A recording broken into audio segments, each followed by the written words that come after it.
11 аудиомәтін. Туған елде кездескенше. Варшаваның түбеді, түс кезі, кезек шайтты. Бір жерлесін келіп тұр, қазақ екен, күлім қағып тұр көзі.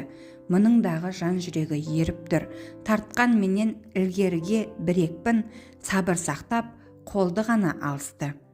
Тілшісі екен майдандық бір газеттің, Сағынғали Сейітов деп танысты. Сәлден кейін кетті әңгіме жарасып, туған елді, туған жерді еске алып, атанаға қалған елде жан ашып, арасында сағыныштан жас тамып, бір сәт деді екеуі, жеңеміз. Қалды артта қиындықтар азап күн, бұл соғыста көрініп жүр білеміз, ерлік жасап қыздары да қазақтың.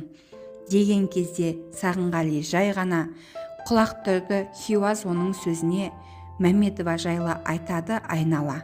Батыр болып туғандай ау өзі де. Мәметова, елең етті Хиуаз. Мәншік болар сірә оның есімі. Иә, Мәншік, соңында оның қалдаңыз, қазағымның ол да ардағы асыла. Мәншік менің бала кезгі досым ғой, жасынан ақ батыл еді, өреді. Қыздар біздің қайраттанса жасың ғой, дұшпан фашист біздің қайдан жеңеді. Әлия деген батыр шықты тағда, мерген бопты көздегенін сұлатқан, батыр қызды туған елдің бағына, жаудың өзін тәңір қатып қаратқан. Сағынғали көтеріңкі өтініп, Хиуазды редакцияға шақырды. Айтып сенің ерлігіңді жатыр жұрт, жігіттерді білет сенің атыңды.